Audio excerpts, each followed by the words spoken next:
Right, for this episode, right, I say, since we're going to have Nisky on later, and obviously, even though he is European, I don't expect people to have watched all the LEC games if they're over in LCS. It's a different world. You don't meet the teams until way later in the year. So we'll just jump in with some of the LEC topics. So since there's only the two of us, I say we just jump straight in. Because the most obvious game to talk about was the marquee matchup of the split so far, which is OG against G2. Yeah. Because even though coming into the split, as always, you expected it to be G2 and Fnatic, and Fnatic got the upgrade with Selfmade. That hasn't panned out yet. It's starting maybe to come vaguely, like it might be obviously next. It's actually this week that they have their own matchup. But if you saw the way OG started the split, they were kind of like the team that people actually thought could beat G2. And if you... Since G2 had the whole role swap, like there's a million ways you could make yourself, you could basically mindfuck yourself that they could beat G2. But the actual game itself was ass. Yeah, they got shit on. This wasn't the banger that we all hoped for. Yep. It wasn't the banger that we all hoped for, but I don't know. For the way I saw it was, I think Destiny had uncharacteristically bad game. Obviously, that's probably the biggest game of Destiny's career. Understandable. Yeah, so... he looked really good in the first week. This week, I mean, he got caught before a Rift Herald fight on Rakan, and that snowballed the game so negatively because they were positioning to take that fight. They're like, okay, we got the Rakan engage. Rakan Xayah's on one side. We're ready to go. Just gets hit by a fucking hook, instantly killed, and I mean, the game pretty much exploded from there. Mikyx was a stud in that fight, though. Like, if you watch it, he literally did all of his skill. He did like the lantern into like the death sense. Everything was perfect. Like his mechanics were clean as fuck. Yeah, I mean, Mickey's always been super clean mechanically. I just thought it was weird for the Rakan to get caught there because you'd think that he would have, like, the reaction time at least to be like, hey, like, I see the hook and, like, you're trying to sidestep it, but if it is going to hit you, you do have, like a couple, nanoseconds or, like, milliseconds to reposition and then just E the Xayah that's right next to you. You do have an out, but, yeah, I mean, you get hit by a skill shot like that, you get CC'd as Rakan, you instantly die, fight's over, and... versus a team like G2, you really just can't afford to make mistakes like that. They're too good at running the game from ahead. I mean, even when Perkz threw a couple times with LeBlanc, it really didn't ever feel like they had any chance of losing. It just felt like it was a G2 dominated game. No, that's what's so... The problem is, like, G2's actually reached that point where people just start hating on them because they never lose. Because it's like, you're supposed to appreciate greatness, when someone just wins every possible way. But I have to say, it's the same feeling for me. I've seen them win so many games from behind or so many games from an even state where, the one mistake opens the game and they just close you completely. Like, they don't make the mistake later that gives you the in. Your mistake just gives you a chance to stay alive. Like, their mistake, rather, that you take advantage, just keeps you alive for 1 minute more. Like, the sad thing is, if they ever get going early like this, you don't have any hope the team gets back in. And the angle I wanted to get your take on is this, right? Unfortunately, everyone does this narrative with G2. It's the same that they used to do with Team Liquid last year, where when they start winning every game, all the fans of the other teams start acting like it's unfair. Like, but like, we're just little old TSM. Like, we don't have all the best players. Like, Steve just bought all the best players. Or G2, it's a super team. Right? I don't get that because even though, I do think TL and G2 have, like, almost the best players you could get. Just in terms of roles, the players who are in the second and third best teams in these regions, in isolation, do match up. Like, you look at the Origin lineup, with the exception of Destiny, who I still don't know much about, so I've got to wait and see on that one. Everyone else is straight fire in this lineup. What's there not to like? Like, they're not the most... Like Xerxes not going to be the MVP, but he's never been a bad jungler. All the laners look sick. So, like, this, what you have to do in the scenario like that is acknowledge greatness. Like, it's not even just the players, is it? It's not like they play on autopilot. The way they play together, that's what none of the other teams can fuck with. These guys are unbelievable. Yeah, no, I mean, I think that just the role swap seemed pretty seamless. Like, Caps is way better as an AD carry than I think anyone expected. I mean, obviously people thought that, you take a mechanically proficient player like that, throw him into the AD carry role, they're going to do fine. But I mean, I expected to see at least some mistakes. Like, I would expect to see some uncharacteristic bad deaths early in the beginning of the split, but I didn't even see that from Caps. So he's looking like a complete fucking stud. The person that I wanted to get your take on was the person we talked a lot about last episode that obviously had upset on it, which was Nukeduck, because Nukeduck got the counter pick to the LeBlanc, right, with Sylas. Yeah. and he got shit on by Perkz. Like, let's be honest, he got shit on. So, I mean, this is like, I wish we had Upset here again just so he could just, tell us. Give excuses, explain why it wasn't his fault. Explain why Nukeduck is this great player. Because I've always thought he was good, but every time there's a moment where it's like, okay, prove to me that you're fucking great. Like, take Perkz, put him into the fucking dumpster. Like, you got the counter pick on Sylas. It's supposed to be a really good matchup for Sylas, because if LeBlanc ever trades you, comes in with the W, you can easily get your W off first, because obviously they changed LeBlanc a while back, so you can't instantly take back the distortion. So you can get your W off, and it's almost impossible for you to trade in lane with LeBlanc. And normally, if LeBlanc is not able to trade, not get advantages in the early game, the champion just doesn't scale as well as everything else. And it just seemed like Nukeduck never really, like, there was one time where he almost solo killed, but he didn't get the solo kill at the end of the day. And then as the game progressed, he just became further and further behind until, like, the fact that Perkz was just like 9-1, 9-2, just carried the whole game alone. So I don't know. I just felt like Nukeduck just really didn't show up. So I just wanted to hear what you had to say. No, I also agree. Like, there's two factors to it that I don't like about Nukeduck. What's funny is I'm actually a fan of him as a player, because over his whole career he's had such longevity. It's been amazing. I even think that whole angle where he was out of LCS in season 4 with that NIP team, and it looked like he wasn't going to come back because he got banned. I remember I did an interview with him like a year later, and I was thinking, like, you must have a lot of regrets in your career. Like, it's kind of almost over and things didn't go well. And he basically told me, like, nah, I'm just going to keep playing for years and years until I stop. And he's done it. Like, the guy really has played he's going to be one of those guys by the end who'll have played a decade. Like, he'll just be a lifer in League of Legends. So what a stud. The problem is he's got one of those sick careers where it's like every game that didn't matter. Yeah, he always looks good. His levels just are consistently right up there. But I agree with you. I don't want to go like full American, like NFL analysis, but whenever it is the big game, I'm with you. It's always a letdown, whether that's a final, whether that's the playoff game you have to win to go further, to go to a Worlds. You can't rely on the guy. And the reason why, this is one of the parts where I will say this, Upset's arguing style, what makes it effective isn't actually that all his points are great. It's that, and listen, I'll admit I do this as well. He just tries to cut you off really quickly into your point and address like the first part of your point. So you're like, but I didn't get any other part. He's like, yeah, but that isn't correct actually, because you remember, and then he draws you away from your point, right? So the point he never basically let me make was, it'd be one thing if he like, okay, if Forgiven's on this Schalke team now, like, I'm not really going to say he's the best ADC, but I'd have a lot of arguments around his teammates, about how bad his team is, about how they have no... I could make a million factors around him that suddenly mean you can't just take his performance and say, well, look, it's objectively not as good as this ADC's. Like, I was trying to make this point to Upset, but he just kept trying to tunnel on the one Schalke team that didn't apply in this sense. If you look at the last two Origin lineups, this one and the last one, and then you go way back to when he had the Lemon Dogs team, and you go to when he had the NIP team, these teammates are straight fire. You almost can't ask for better teammates. So it either is those teammates, the coach, I mean, what's the odds it's every coach you've had? Or it's got to be you eventually. Like, I'll totally get it. You can have some bad games. But put it this way, as much as people might think I'm biased in favour of Froggen and Forgiven, etc., Flame, when they're in the straight fire teams, you'll never hear me claim it was their teammates. Like, when Forgiven had that H2K team, which was all bangers as well, like, no, I just said, yeah, there you go, he didn't win. I never said it was his teammates' fault. So it wasn't all those sick players. Again, Jan Carson, Odoan there. If you go back to, like, I'll tell you what, right now, I'll take this lineup Froggen's got right now in the LCS. I won't be complaining about his teammates. His teammates look fine. That team looks really good top to bottom. So his performance now can live and die on its own. I don't need to be like when he was in Golden Guardian, say, well, look at the bot lane and his jungle's garbage before I get into his performance. So the point is, sooner or later, it has to be Nukeduck as well. It can't be everyone else but Nukeduck, especially because these are all different teammates we're even talking about. He's the only connecting factor. Because I'm with you. If you're a mid laner, and remember, he's a mid laner that, I know he isn't like this generally, but sometimes he does go aggro. That's your dream to get the counter pick like that. That's your time to shine, baby. You're going to style on Perkz. Yeah, exactly. And that's what my main point is. It's never that he does terrible. It's not like he goes into lane and gets like solo killed 5 times by Perkz and gets completely shit on. It's just that he's never as good as you expect him to be. It's like you do have the counter pick. You do have an opportunity to put your stamp on the game. And it's like, okay, you were a little bit behind in certain areas. Maybe you didn't get as much jungle pressure. Maybe the Herald fight didn't go as well as it possibly could have. but there was no point where he actually like pulled ahead and got like a lead on the LeBlanc. Like I would take, like if you're playing the LeBlanc side of that matchup, I would take the CS differential that he had every single time. You're just not winning the matchup hard enough to constitute getting the counter pick. So if you're going to have the draft resources and the game's going to be put on your shoulders, like, hey, you get the fucking counter pick and draft, you're the one that needs to take over this game, and you just go even, that to me is losing. That is a losing. Absolutely.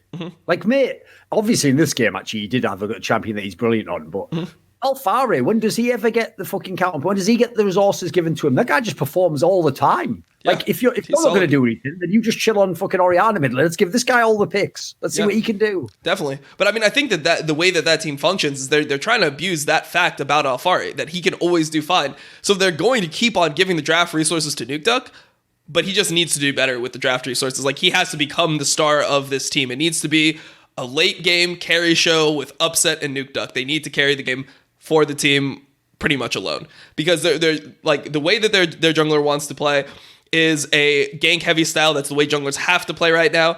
And Xerxes playing great. For my money, I think Xerxes playing great. If you see like how the bans went too, they're pushing him all the way off all of his champions. Like, people don't want to give him Gragas. People don't want to give him anything. So they're putting him all the way to Rek'Sai. It's like, okay, well, if you're putting this much into your jungler's taking the hit. The other people are freed up to play their best champions. And exactly. And it's just not a situation where I feel like other people are carrying their weight. Like, it seems like this was the first team that really tested Nukeduck this season, at least, where they were like, hey, like, let's see how good you really are. We know Xerxes getting the early leads. We know that Alphari is solid all the time. Let's see if Nukeduck can carry if we hit those guys. So, I mean, obviously it didn't work out in this game. I don't think it's like doomed for them by any stretch. No. I can definitely see, like, I definitely think they're going to be a top 3 team. I think it's going to be them, Fnatic, and G2. I think those are top 3 in LEC at the end of the split. Obviously, well, I've got another take though. This is another angle I want to get your take on, actually. Because one thing I've noticed with OG is, it's funny when I do shows, like when I did one of my Elitists United with Veteran, right? Yep. OG basically, even in the era when G2's been the best team, has always been his favorite team in all these last 5 incarnations. And I didn't even have to have this conversation privately. I know Monty doesn't watch that show. I absolutely knew Monty was going to be someone who like fucks with OG and thinks that they're the second best team. And the reason why is this: if you're an analyst who loves macro play and you have an idea of the correct way to play, which is like a very American way, actually, funnily enough, way of thinking, because it's usually like a coaching thing of like, this is the most optimal way, like a nerd thing of like a blueprint, like you should go from here to here. Like the LS philosophy. Basically, anyone who has that type of way of thinking about the League of Legends is always going to think a team like this is the best team, because they're going to be like, they do this correctly, and they always like maximize this here. And it's like, yeah, but oftentimes those teams can be a trap. Like, they are very good, but sometimes doing everything the correct way isn't actually the best way. Like, if you have the best players, one of the things, it was a point that I'm trying to think who was making this. I'm trying to think, I even had on someone in Insight today. Who was the European guest I had? Oh, Vidius. One of the points that they were making on that show was that he'd asked Grabs, like, why in this game they played a certain way. Like, why didn't they play off the Rift Herald at one point in time or something like that? And basically Grabs explained to him, like, well, at that point in the game, actually, we knew we could fight them 2v2 or 3v3 or 4v4, and we would be stronger just in that kind of a skirmish fight. Yeah, because they had Soraka. So there was no point doing it. Right, that understanding isn't actually necessarily the correct way to play. The correct way to play is like you get the vision always, and then you take them to an objective and force them in the fight you want. Like, that's like the way the G2 plays is way more intuitive. They just know in the moment what the move they can do. Yeah, exactly. And that's never going to be the nerd's favorite, believe it or not. And that's kind of the one thing that I was going to say on that point. Like, my take in regards to that is like, that's how you have a really solid team. Like, that's how you have a team that was definitely going to be good. If they have solid fundamentals, they have solid macro, they understand how to play every point of the game, great. They're going to be good. They're never going to beat G2 if that is how it remains, because they don't outclass G2 by enough to get the solid advantages to just be able to play the game normally.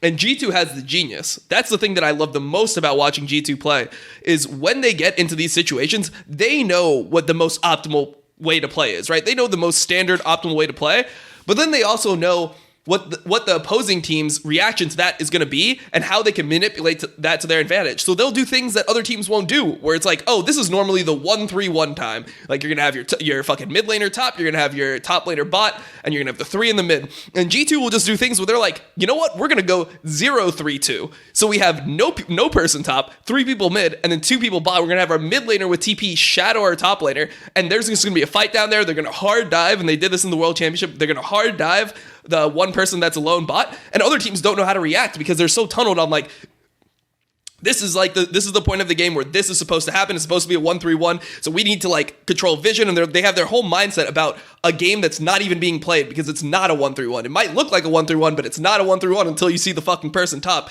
And G2 is so good about understanding like how to mind game. There's a lot of depth to League that I feel like people haven't really explored yet, which is like bluffing and that whole mind game of like, hey, we don't have to do the most standard play all the time. Like, we are playing against humans, and like we have to try to manipulate their mindset to be the most beneficial situation for us possible. And G2 actually does that. And because Origen doesn't, I can't see them winning a split like that. I feel like they can be a really good team. They can get to finals, but they won't be G2 in that type of game because G2 will always have the mental edge. I even think, and this actually is something, if you want to go more abstract, from watching other esports games that were team games, like obviously my native Counter-Strike, I will say if both teams are at the absolute top level, I actually think typically that the counter-Turk, like correct play, is actually to have amazing intuitive play, because you can't, on the one hand, you can't predict what they're going to do, but they can predict what you're going to do because they actually know that you're going to do the most obvious high percentage play. So unless you are unbelievable at executing that high percentage play, it means you somewhat telegraph how you will respond to what they do. Whereas to them, like, this guy's a mystery to you. You don't know what he's going to do now. And even worse, like, I think that's way scarier. Yeah, like, it's really tough if the team that can execute the high level play is godlike, because then you feel that you can't stop them. But it's actually weird. Like, everyone knows the biggest fear is the fear of the unknown. So I agree with you. If you just, like, if it was these two teams for the championship, I'll bet my house on G2. I think if you're OG, like, listen, yeah, the season's not over, but you want to hope that one of these other teams, like at the moment it has to be Fnatic, basically becomes the number one team. Then you have a chance. You need Fnatic to take G2 up for you, and then maybe you just beat Fnatic. Yeah, I definitely agree with that. I think that the funny thing is when you go to these teams that are super disciplined and you show them something like a G2 look where they just do suboptimal things, it feels like that team, like that Origen team, will just look at it and just dismiss it so instantly. Like, oh, that's so fucking bad. Like, why would they do that? If they send no one top, then they just lose like wave pressure there. As long as we don't die, you know, like, we're just going to have complete control of the top side of the map because they have no person there. But that's like the beauty of G2 is like they understand it, and people need to, like, and I'm sure that Origen will do this to some degree because obviously G2 has been so good for so long. You know, it's not like a fluke that they're making great macro plays, but I do think that like you need to really look into it and just get on that same mental level where you understand that like the game is present. All the stuff that you have prepared for, like, all your framework for how the game should be played in every situation doesn't necessarily mean that that is what's going to happen in every game. So you have to be open to like what's happening currently on the map, and you have to be really present minded with like how the game is going and where people are at all times. So I think that is like the next level. And that's why I think G2 is so healthy for Europe, because a team like that is one level above the rest of the teams will always improve the general playing field. It's like having Koreans in your region, because you've always got something to aspire to, someone to push you to try and be as good as. Because the sad thing is, like every truly great dominant team, if you took G2 out of the mix, like OG might even be the champions. They the team does look really good. Sure. Looks like actually they should win like 75% of their games this split. I have no problem with them as a team. It's just they happen to be in the era of a team that even with a bloody role swap, still unbelievable. Yeah, definitely. What about this one then? Because I think an interesting topic as well is, it's something I was able to talk about very briefly on Summon Insight, but especially because on Summon Insight, there's 4 people on that show many weeks now. It's not a show I give like loads of my like rants and hot takes on. I just give sort of like a simple and I'm usually more playing the host role, trying to get something out of someone else. So one angle I did want to talk about is whenever we talk about the Rogue team, which is obviously another team that people are really jazzed up for, because it is so cool that they came like so far in such a short space of time, because they went from being like, oh, they could be a decent, to like, wait a minute, they could be one of the elite teams. That I think people have gone a little bit too far, and they've already given them that elite status.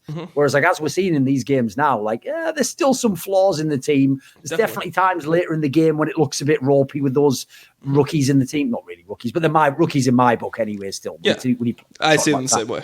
The one thing I want to ask you was, right, when you look at the drafts they've had, Inspired is a good player, but he obviously likes to play Olaf. Yeah, he and loves that is Olaf. Completely telegraphed right now, because they are just forcing Olaf. And as a result, they have to rebuild the entire draft around him, as far as I can tell.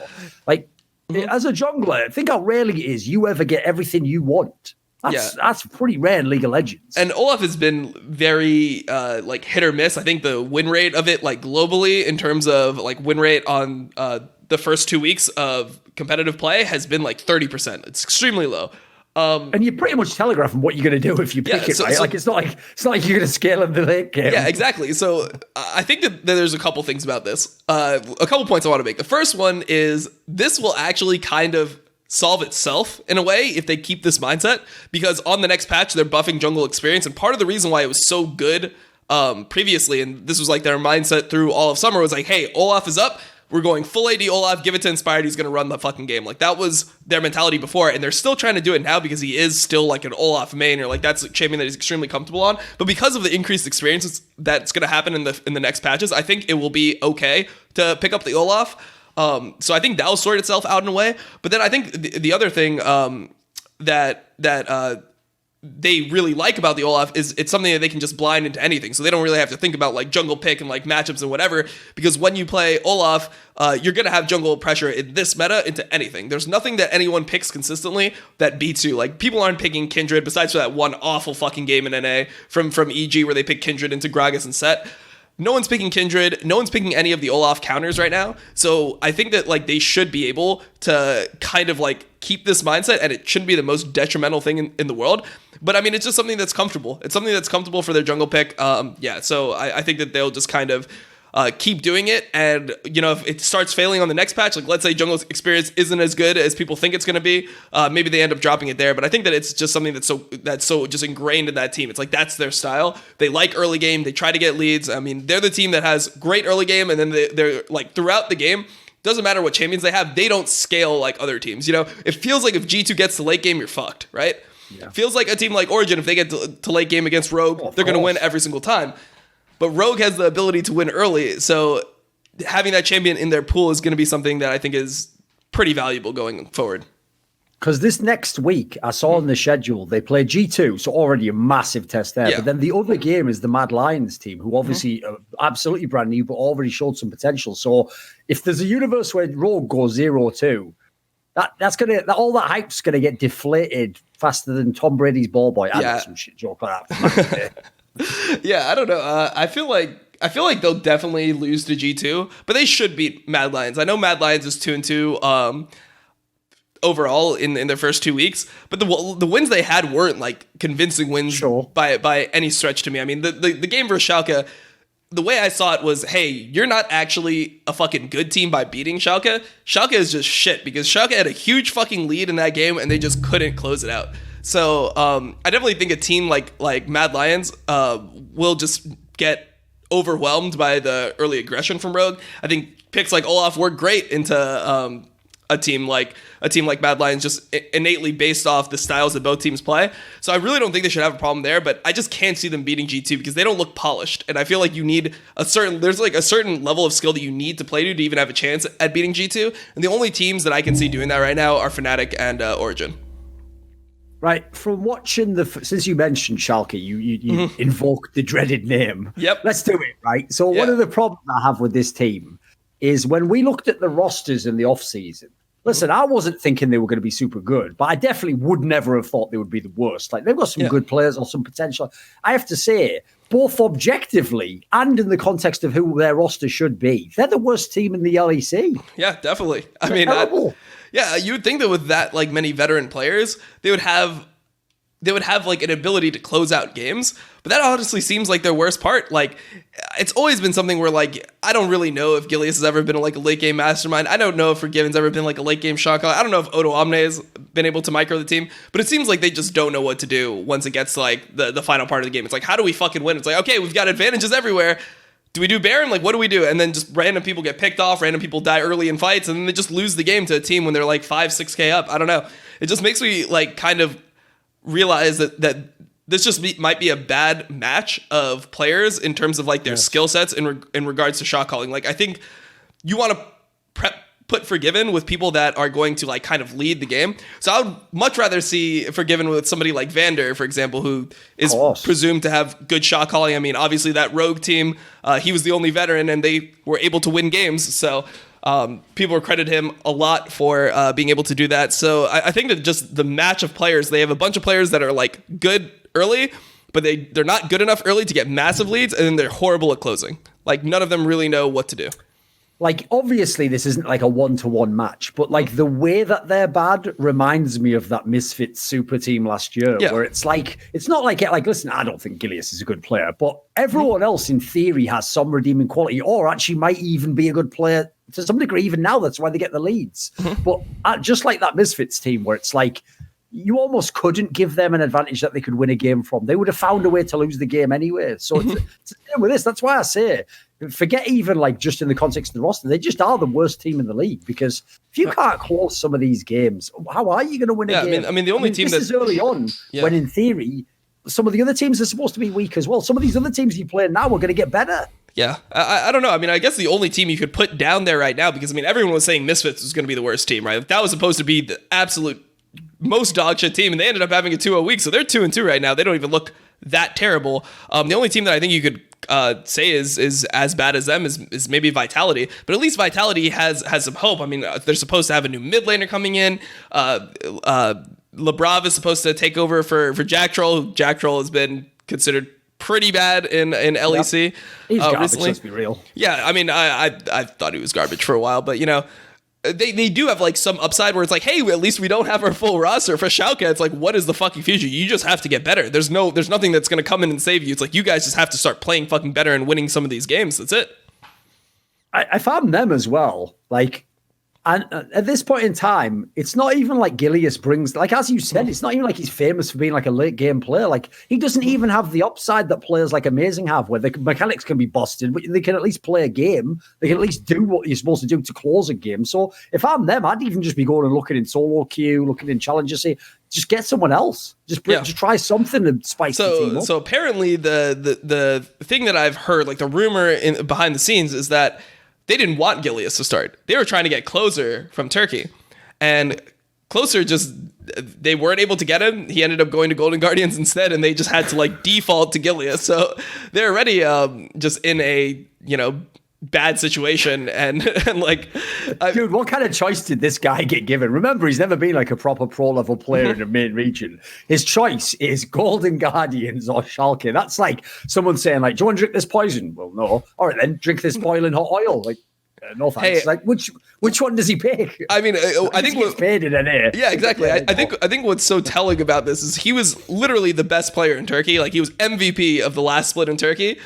And he would still rather play on a fucking dog shit NA or EU team over playing in that fucking league. So I guess you get to live in LA, you get some money, you know, whatever. Yeah, and the thing is, you can always just say, well, I'm on Golden Guardians. What do you expect? I think that this is actually good for him so far, because he's just raising his stock as a player. Like, people see you as a Turkish player. Even if you're the best Turkish player, no one really gives a fuck. But he's proving in NA, like right now, for my money, in the first 2 weeks that Closer has played, I feel like he's terrible, certainly. No, he's been a top 2 jungler. I think it's been him and Blabber, the best 2 junglers in the league from my point of view.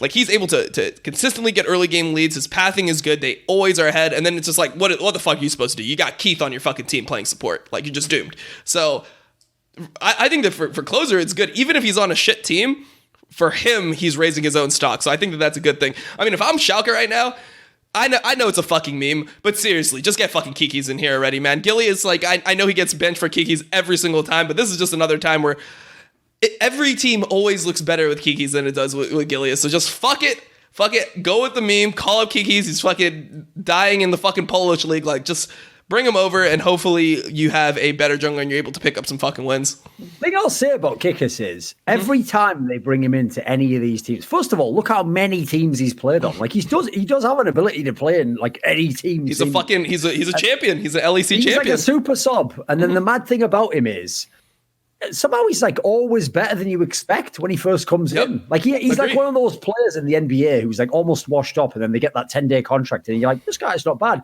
But then if you give him the real contract, you have just wasted your money at that point. You're supposed to just use him till the end of the season. Try and get exactly. Else. Like, don't give him the real money. Like that would be a mistake. Obviously. True. Okay. All right. What about this? You brought them up already. We have to talk about Misfits because that is the team that on paper everyone said was the worst. Like I actually did think. Like, it's already bad enough the shit they did last year with those two teams. I thought, like, these guys are just, like, they're the, like, SKT of mismanagement. Like, these guys are the worst of all time because they made a roster that looked like it should automatically be the worst in LEC. But as you said, they already 2-0'd 1 week. If you're the worst in LEC, you should never be 2-0 in. Yeah, no, I mean, I think the big story about this team is that Febiven looked really good in these matches. Like, he was able to actually carry the game, and, you know, he hasn't been in form in a decent amount of time, but I mean, we saw here that he was able to actually like perform really well on Assassin pick. So I've been really, really happy with his level of play. I mean, I think that a lot, for me at least, a lot of the reason why I was so skeptical is I just didn't know the players. For somebody that doesn't follow national leagues that much, I don't know who Evoy is. I don't know where he came from. And I guess he's performing decently, you know. Dan we got to see in LEC a little bit last year. I actually thought he was pretty good, but he had some potential. Yeah, but people like when Febiven and Dan were playing last split, like they weren't able to pick up wins. So why would you think that putting like a bunch of like no-name players with them would suddenly be a winning team? I mean, I still don't think that they're going to be like a playoff team or anything. Not yet, at least. No. I don't even think those other players are good. I think the two that you mentioned are the two good players on the team, basically. Yeah. So I mean, the thing is though, it's like I always say. I mean, I will say Febiven for me is in that like Nuke class where it's like I'm not quite sure if they're supposed to actually be a legend of the game or whether they were like that close to really being one. It's like they didn't quite necessarily make it for me, but clearly they've both been very good players at most periods of their career. But the thing that's very weird about Febiven is, like, I know he doesn't do a lot of media, so I'm not actually sure what the public think about his personality beyond all those stupid memes where people think he was in, like, Scientology or some stupid shit. Whatever. I'm making an exaggerated version, but you know what I mean, when everyone went way too deep on him reading self-help books or something. But he is a very weird guy, actually. From talking to him, he definitely thinks of himself and his teammates in a totally different way than, like, the Reddit memes. Like, I don't think he reads Reddit. I don't think he has any clue how other people see him. So he does seem to me like someone where I almost feel like he needs a good coach who's like the Febiven whisperer or something, because he's clearly got talent. Like even at times in the Misfits team, he actually looked at the best player on that bad Misfits team that they had last year, which obviously collapsed in on itself. He actually looked at times like he still had it. But it's just that you're not going to do anything if your entire team's shit. And his jungle was terrible, by the way. Remember, it was Max almost at the time. So like he was basically just dragging a corpse around the map at that point. But I would certainly not one of the best mid laners in LEC, but like for a team that's as bad as we think Misfits is going to be, he's way above the level that you'd expect for a player they're going to have. So interesting to see his revival, certainly. Yeah, and right now at least they shouldn't be the worst. They could be like the 8th or 7th best team, maybe. And I feel like this is kind of a Febiven team. I feel like this is something that he kind of needs at this point in his career. He needs to actually have the confidence put into him. Like he's getting the picks he wants. That, from my perspective, that's how it seems from the outside in. Is that he has the authority to be the carry of that team. Whereas when you were in the Misfits team before, I mean, obviously it was supposed to be a super team, right? Maxlow was supposed to be good. You had Hansam and Gorilla, and that was supposed to be, holy shit, this is the best fucking bot lane in LEC. Gorilla, one of the best supports in Korean history, is now joining your team. Soaz was legendary the year before. He got to the finals of Worlds of Fnatic. I don't think that they really knew who was going to like need the resources on that team, and it was much more like evenly divided amongst the team. But this team seems like it's his team. It's like, you're the only chance that we have to win some of these fucking games, so you're the one that has to like get your counter picks. You have to get your assassin picks, and you have to carry it by yourself. So yeah, I mean, I really like this Qiyana. I think the other game he played was LeBlanc, if I'm not correct, and yeah, both of his assassin picks look good. So yeah, I'm pretty high on Febiven. I don't know. It looks like he's finally back from his NA vacation that he took with Clutch Gaming season 8. The only thing is though, like it's funny because you had all these off-season moves. Like LEC off-season looked pretty straight fire. Like actually, funnily enough, Misfits was one of the teams that looked bad when they got made. Excel maybe didn't make the craziest moves, but even they got like Patrick, who's a pretty decent player. You know, a better player than you'd have expected them to have a few years ago. No scaring was fine. I thought this could be a season where G2 had all these teams who could beat them. After the first 2 weeks, it looks like it's like G2. You've got like Origin, Fnatic, maybe Rogue in that sort of group, and then everyone else is like, who gives a fuck? They're all just in the middle. Like, there's some very middling teams in LEC who just aren't going to challenge the top. For sure. I mean, for my money right now, it seems like there's a top 3 and then like a clear fourth. It's you got Origin, Fnatic, and G2 at the top, and then you have Rogue fourth, and then everyone else falls under that. But I guess one of the things that I'm surprised about when it comes to G2, just to like put one more point out there, is how serious they look in game compared to like how they looked in summer. You know, they were a pretty for fun team in summer. They're drafting all this crazy shit top, and people think that they're trolling because they're picking Soraka top. No, they just believe Soraka to be strong, and they play it well, and they understand the champion's ins and outs. Like they actually think that this is a top tier top laner. Obviously, it's getting nerfed soon, so we're probably not going to see too much more of it. But they look serious in game. You don't have these like for fun deaths. I mean, I know Perkz had a couple misplays, but it seems like they're trying to prove that their roster move was serious and they are trying to still win. Like they're not fucking around or like taking the season lightly at all. One thing I'll throw in there as well is like it's easy to try and replay the same script that we all did at the beginning of last year when they did the original roster swap and Perkz went down to ADC, which is like for the first maybe like 6 weeks, I was almost in denial that Perkz actually was good because I kept thinking like, yeah, but if everyone else is almost the best at their role and you've got Mickey X in your lane, like how do I actually know you're that good? But then what I had to realize eventually is not only in real matches, but especially when teams are scrimming you, they'd expose you sooner or later if you actually weren't good. And if you know anything about League of Legends or any competitive team game, soon as you expose that one player is bad in a team, you can just make entire strats that isolate that guy and fuck him up. And that's how you're going to win the game. So the fact that teams don't even do it, it's not like they just gangbang the bot lane now that Caps is there. Like, the guy is just legit. Like, these guys... He's just solid.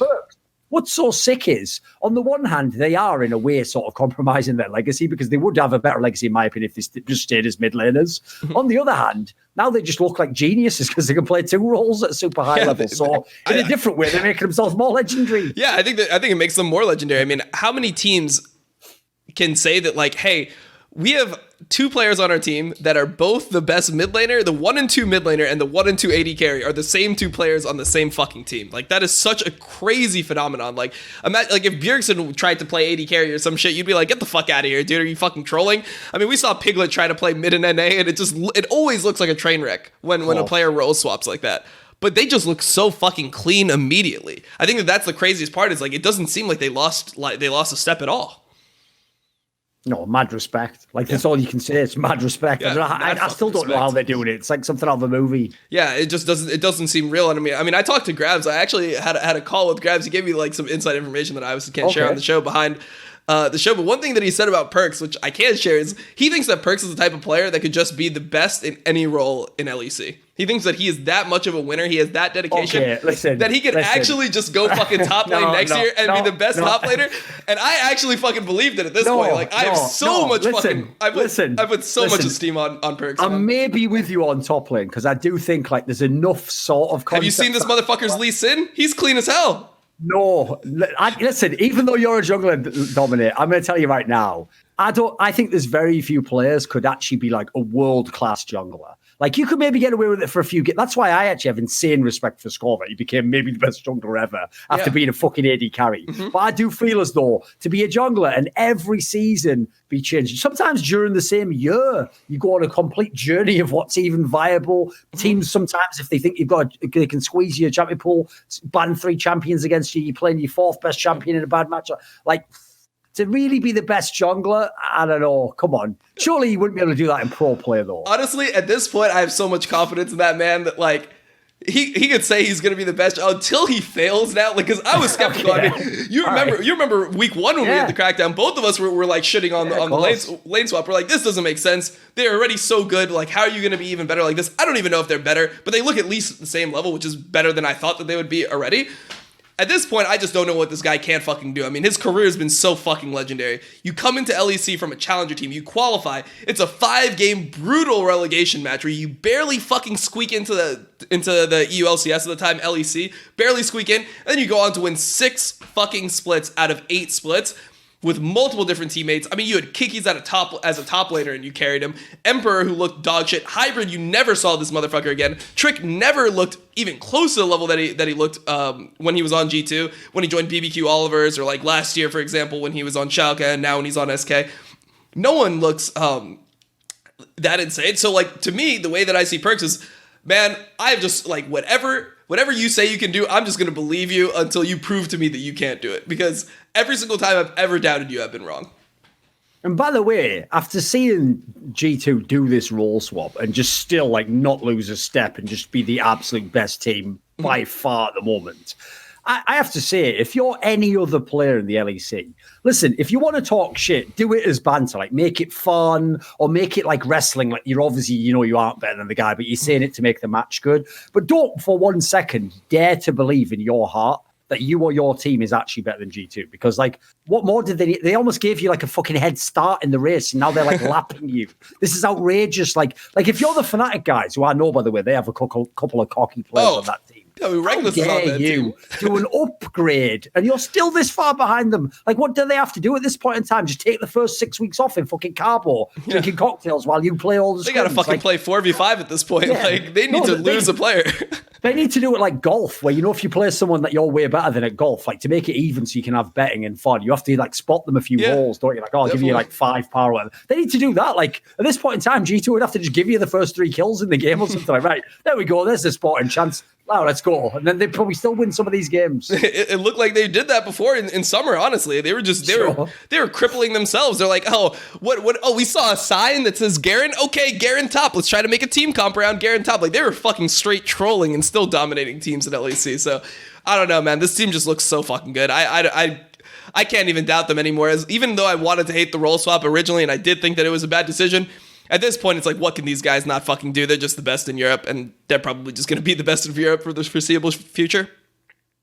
Right. A couple of minutes ago, Nisqy said he'd be ready in 5 minutes. So in theory, any minute now, he should be able to join. So what do we do? Do we just keep it on? I mean, we could. Yeah. I mean, obviously, we'll cut this from the VOD, but we could go back to the intro and just set up the. Yeah, let's do it. All right, yeah. So we'll just get the 3 box ready. We'll wait for him to join the call, and yeah, we'll be back with Nisqy to talk about some LCS. Be right back, guys. No, it should be good. Okay, we got everyone here. Oh my god, that was the most seamless transition. Okay, great. We got everyone here. Are we live? Yeah, we're live. We got everything, man. The 3 box looks good to me. I don't know, chat. Does the 3 box look good? What do you think? Wait like 5 seconds because I have a little bit of delay. Just to see how it goes. Okay. Oh. Oh wait, hold on. I actually fucked up. I did fuck up something. I still have put my new Twitter. Yeah, I have Upset's fucking Twitter up. I actually don't even know if I can fix it at this point. So Did you put my new Twitter though? Because I've actually got Thorin with just 1-0 now. Oh really? I don't have that either. You know, we can edit that today. We can edit that post VOD. Yeah, we'll edit it. Everyone already follows me anyway. Let's be real. Yeah, fuck it. We got a different Upset for this one. Damn, I've been clean on the production, but this is the first time I actually fucked it up. So we'll we're just gonna roll with it. Yeah, we'll just fucking roll with it. We got Upset here. That's Upset again. You know? Okay. Yep. Right, Nisqy, obviously mid laner of Cloud9 for the last few years, right? Here's the thing, Nisqy. On this show, we're not like the other shows. We're not like one of those ones where it's like, oh, welcome to the show and tell us why your team's brilliant. We're just going to jump right in there with what I call the hard questions, right? So I have a real question for you. And this isn't even a troll. It's a real question. Okay. Right? Is if you've ever heard me talk about you on any of these shows, I'm like a low-key hater. Like, I'll just straight up say it. Like, I think you're like a good player, but, you know, you're not on the level of the player that I like. So my question is, do you actually think you're really good? Like, do you, like, when you're in LCS, aside from, like, you know, when you're being nice to your teammates, you're trying to be humble, you do what the coaches say, in your brain, are you actually like, I'm the shit? I'm the best one of these motherfuckers in this region. Get out, Bjergsen. You're not on my level, boy. Come on, do you actually feel like that inside? Good. I think I'm good compared to other mids on the one point, which is I think I help my jungler a lot, like way more than other mids do. Okay. And I feel like that's the meta right now. Like a lot of mids are trying. You made Svenskeren the MVP. It's pretty cool here. It's nice. I mean, I'm not saying I did everything, but like for example, with Svenskeren, we had like one of the best synergies. Yeah. And then now with Blabber, it's the same. Fucking fire with Blabber so far, mate. When I was in EU with Gerse, it was a bit harder because I mean they were just better there. So I think I enable junglers a lot. Wait. So you're saying EU is better than NA in terms of skill level of the region? Just want to. I mean, yeah, I think so. All right, yeah, he's a fake fucking NA player, dude. I just like the way he said it, though. He said it as though it was like, yeah, the sun rises and sets every day. Like, what are you talking about? Like, he didn't even think it was like an opinion. That's why. Yeah, no, that is how it should be. If you had a different opinion, I'd be really fucking worried about like, what NA's done to your mind. But yeah, I'm actually the opposite of Thorin on you personally. I mean, I've had you top 3 for the last like 2 splits now. But I think that the way that I see it right now is, I mean, I actually believe that you're the best mid laner in NA right now. I mean, it seems like every player on your team is competing for a top spot. I think that's what makes Cloud9 look so strong in the beginning, is every single player looks like they could be top 2 in their role. I don't know which player you could argue right now is not top 2 with how they've been playing so far. Everything looks so clean. You look miles above every other team. So I guess my question to you would be, do you think this is because, like, did you guys start boot camping earlier than some of these other teams? Like, why do you guys think that everything clicked so well for you compared to everyone else? I mean, I think everyone in our team is really good mechanically, and like even though, for example, we're in losing situations, we can make it winning just because we have better fingers than other people, in my opinion. And then also, I feel like we don't really have these int moments as much as other teams do, and just our drafting, like everything is just perfect for now, or like for the first 2 weeks at least. So I'd say everything's just going great for now. No one's really like challenges us, I think. Like no one's really challenging, so for now I we're guess just. My follow-up to this would be, when you're in a situation like that, how does your team go about improvement? Because I feel like that's always the hardest place to go for. Because of that, Dom. Like what he does is, Reaper's designed this system. He calls it the draft, where he keeps. It's like Saw movies. He puts them in really like almost impossible traps, and if they can get out, then great. But if not, then he's like, "See you later, loser," and he slams that door shut for everything. Ah! Then trapped him with the draft. So I think that's it, right? It's Reaper. Reaper's the final boss. No, I mean the thing that we really improved on, or like we try to improve, even though. Like, for example, our scrims were really bad, at least the last 2 weeks. Like, our opponents were just kind of, I mean, not trolling, but like games are just 15 minutes, usually. Because it's either a stomp, or we get stomped, or someone cheeses, or something like that. But what we try to do is just end the game really cleanly, like making actually 0 mistakes. And then also like cheesing less in scrim, I guess. Just trying to play lane normally, like no level 2 cheese gank or whatever, just playing a normal game that we play on stage and then just trying to close out the game. Yeah, makes sense. Right. Since you said that you're working the best with your junglers, I can't lie, you've had some pretty good jungle synergies in the last 2 years, this year and last year. Like one thing about Blabber is, doesn't he sometimes go a little bit too far? Yeah. I mean, I mean, I think Blabber right now, I feel like his early game is really good usually. He knows what to do. He knows what the best for him is, what the best for his laners is as well. But then usually mid game he ends a bit. But when we're working on it a lot in scrims, like he's getting the feedback he needs, in my opinion. And I mean he's working on it really fast. I think like he's just entered 1 game out of 4 in LCS, right? Yep. I think that's really good, for example. So yeah, I think he's just improving really fast. Yeah, and plus fucking jungle doesn't even matter come mid-game these days anyway, so all you gotta do is play early game and then it's all up to your fucking laners because this role is fucking ruined, man. It's fucking ruined. Nah, but whatever. One thing I was gonna ask you about, this is kind of different. This is an NA thing that I've been seeing is when you watch EU right now, it seems like Gragas is super fucking high priority for jungle. Like people are first rotation in Gragas every single time. They think it's OP. You listen to interviews, you listen to Selfmade talk about it. They're like, this is the best fucking jungler right now. And in NA, no one fucking plays it. Is it because we have a bunch of bad Gragas players? Is it something about the way that we play that makes Gragas a worse pick here? Why do we see this different priority on this pick in NA compared to EU? I think, I'm not sure if that's just team dependent, but for example, for us, we just feel like other junglers are better. I mean, any jungler we pick, and if it works in scrims, then we're just going to play on stage, right? So, for example, I think Blauer played 2 games of Lee Sin and maybe a game of Elise, or I don't know what he played, but like, if we win on a champion in scrims, we don't even have to try like other stuff, you know? It's like, if you just win with these champs, if you get them on stage, great. If we don't, then we have to play other champions. So like Gragas or I don't know, Jarvan, you know, like other champions. So I'd say also one thing that a lot of EU mids are playing and NA people are not really playing is Meelee's mid for some reason. I mean, like you played the Pantheon. You played the Pantheon. Yeah, I mean, I do, but I think a lot of NA mids because you play everything. You have the champion Ocean, actually. I think a lot of you do have a pretty good champion versatility. I mean, I do think a lot of EU players, like EU mids, love Meelees, like Kiana, Yasuo, Aurelia, Pantheon, or whatever. And in NA, like no one really plays them, so I think that's also a huge part. So that would be the game where I would expect the Gragas to come through. Is like the game where you are going to pick Pantheon mid into Yasuo. Like I feel like that is like a game where Gragas works super well, but it just seems like every jungler strays away from it. And the one game that we got to see on Gragas, I think this week, maybe we saw another one, but the one that stuck out to me was the Dardoch Gragas game where he pretty much entered the whole game alone.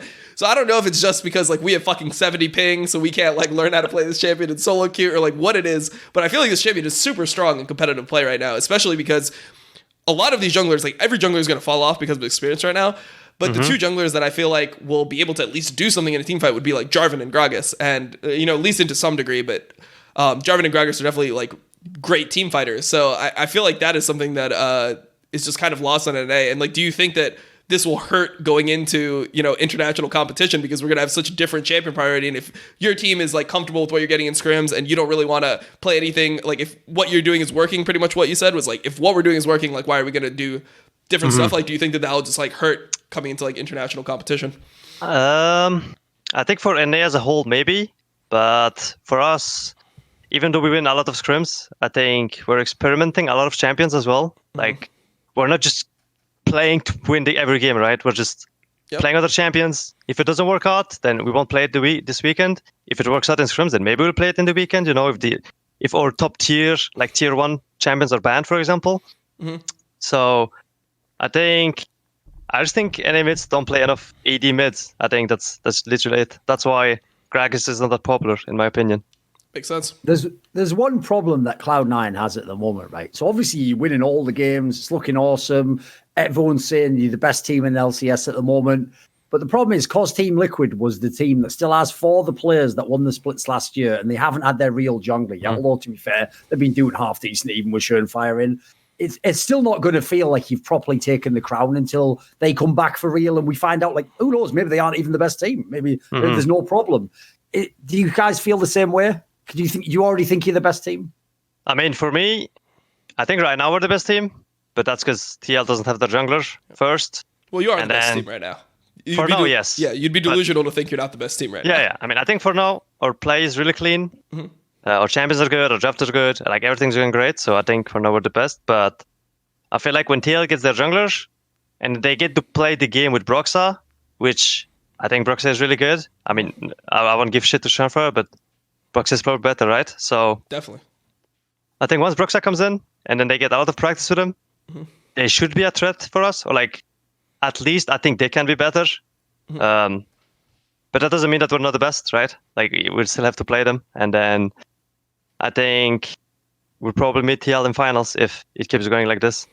Because, Dom, I want to get your take on this. Like, one thing I'll never do, because I just think it's unfair generally, is if someone hasn't done something, I think it's unfair to tell the person who has done it, like, they could have done it as well. It's like, who knows? Like, that's just a hypothetical. Like, you can't say you shouldn't have done it, but they should. Like, what the fuck is that? Like, so I can't say that Team Liquid's better now, and I can't say they'll be better when they come back. I can only like speculate. But one thing that actually does give me hope that it'll be straight fire when Team Liquid come back and that they'll be as good or can challenge Cloud9 is, even in the context that they did have this academy jungler, they've already won more games than they should have. If you look at the schedule they've played, even some of the games they were losing, they were actually in those games at times. Like, I'm mad impressed. It's not even that the Schönfire guy's been that good. The team's just been able to play around it. So what's your thoughts? Because obviously lacking a jungler in theory should be a massive... So I think the thing that stands out to me about C9 and TL is they seem like the two teams that are the best at 1-3-1ing. Where it feels like every other NA team, like you watch CLG get into the fucking 1-3-1 with like Lucian and Kayle, and you've got like the lanes are not matched at all. Like you've got fucking Ruin all the way past the river, like hitting the tier 2. Everyone else is resetting, trying to get vision on the map. Like, it's just so uncoordinated. I mean, obviously, we got to see Dignitas even try to play like the Echo set comp, and I mean, your boy Froggen, like, I gotta flame him here. I thought that was, you know, like, he gets the counter pick, right? You get the Echo into Rumble, which is supposed to be a good matchup. Apparently, Rookie play I mean, I actually watched a game where he played it once in LPL in the first week before you know, the coronavirus wiped them all out, but he looked really good on the Echo into Rumble. It looked like he could actually get Prio in this lane. And it just looked like Froggen was getting dicked the entire fucking lane phase. It looked like he couldn't win one trade. He missed almost every Q he went for.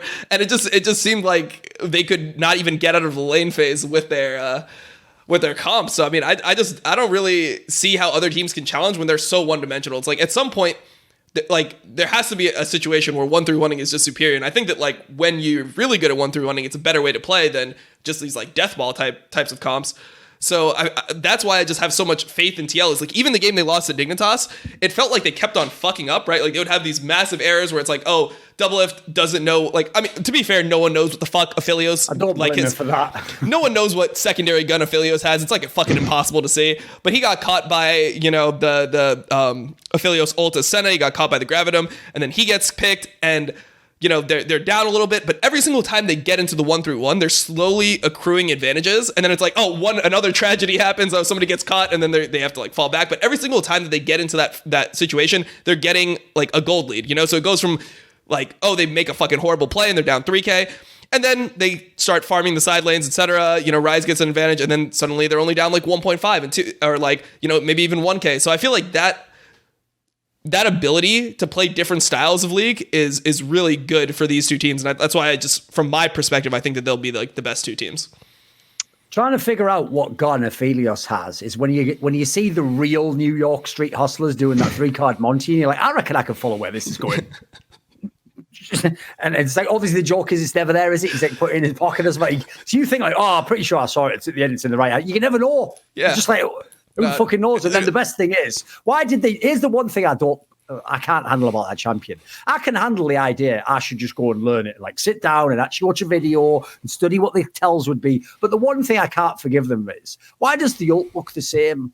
Why does it look the same? Yeah, that's the worst part of it. It looks so bad. And when all that comes out, it's like you might as well just pause it and then I'll just say, I'll just stand still and just die. Then yeah, and all the good Aphelios players, they keep their fucking like Gravitum, their snare gun in their offhand, so you don't see what fucking gun he has, and then he just swaps and ults you from across the map. It's like, oh, well, it hit you, you're fucking dead. So, I mean, this champion's a fucking train wreck, but, like... I saw a great Reddit comment that I thought nailed it so well, because every now and then, you know, enough monkeys banging away on typewriters do come up with Shakespeare accidentally. Yep. Someone just said, it's like they created a League of Legends champion that does simulate playing Russian roulette.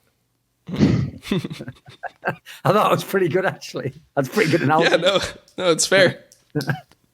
It's like, what do you even win if you guess? You still die anyway. Yeah. Like, that's it. There's no benefit to it. True stuff. Right, what about this then? Because here's the thing. With the way that the season's gone so far, there's basically Cloud9.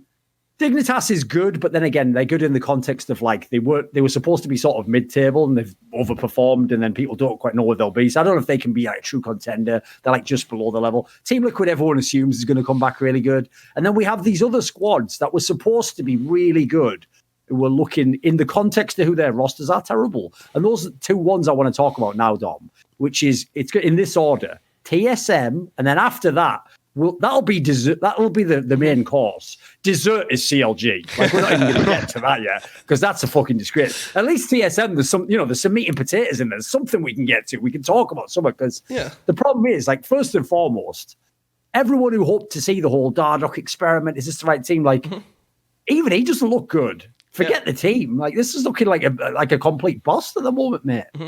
I mean, I think for me, the reason why I'm like still confident in TSM is like, I feel like Dardoch's performed well for so long in LCS that I'll give him the benefit of the doubt. If you have a couple bad weeks, I don't just believe that he's fucking like actually washed up or something, or he has bad mechanics. Because right now he's Nisky. He needs the jungle. Yeah, he needs. Listen, Sean, I know they mistreated you in that last team, but listen, I'll tell you what it's on. And then I'll put whatever you need. I'll put like 17 shots. Not Aphelios, obviously, but then next thing you know, he'd be MVP or something.